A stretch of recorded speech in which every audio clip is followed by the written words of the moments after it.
তুমি যদি কোনো কারণে এখন যদি তুমি ট্র্যাকলেস হয়ে যাও, এই ক্ষতি তুমি আর কোনোদিন পোষাইতে পারবা না। ছেলে মেয়ে আলাদা ব্যাচ কেন?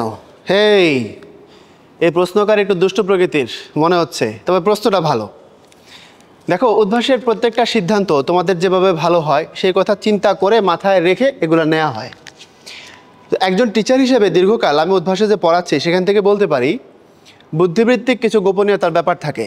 শুধু ছেলেদের ব্যাচ হইলে যে বিষয়টা খুব সহজে বোঝানো সম্ভব, অথবা ধরো শুধু মেয়েদের ব্যাচ হয়ে গেলে যে বিষয়টা খুব সহজে তাদের মতো করে কাস্টমাইজ করে বোঝানো সম্ভব, ওই জায়গাটা যদি কম্বাইন্ড ব্যাচ হয়, ছেলে মেয়ে যদি একত্র থাকে, একটু কঠিন হয়ে যায় ওটাকে বোঝানো।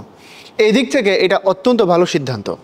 আবার যদি দেখি, তোমরা এখন যে বয়সে আছো, স্কুল কলেজ পড়া বা কলেজ পড়ে ফেলেছো, বিশ্ববিদ্যালয়ে যাবে, এই সময়টায় তোমাদের আবেগের তাড়নায় হোক আর যে কারণেই হোক না কেন পথভ্রষ্ট হয়ে যাওয়ার মতো কিন্তু চান্স আছে। এবং এই যে সময়টা তুমি তোমার লাইফ থেকে এখন পার করে ফেলতেছো, এটা আবার তোমার লাইফে ব্যাক করবে না। সময় যেটা চলে গেছে কিন্তু গেল। সো তুমি যদি কোনো কারণে এখন যদি তুমি ট্র্যাকলেস হয়ে যাও, এই ক্ষতি তুমি আর কোনোদিন পোষাইতে পারবা না। সো আমি যদি একজন টিচার হিসেবে বলি, একজন গার্ডিয়ান হিসেবে বলি, বা একজন সাধারণ নাগরিক হিসেবেও যদি বলি, এই সিদ্ধান্তটা অনেক বেশি অ্যাপ্রিসিয়েট করার মতো। সুতরাং ছেলেদের ব্যাচ আর মেয়েদের ব্যাচ আলাদা করার যে প্রক্রিয়া এবং আলাদা করার যে পদ্ধতি উদ্ভাস অনুসরণ করে, এটা খুবই যৌক্তিক এবং অত্যন্ত সময়োপযোগী সিদ্ধান্ত। এটা তোমাদের ভালোর জন্য, একান্তই তোমাদের ভালোর জন্য।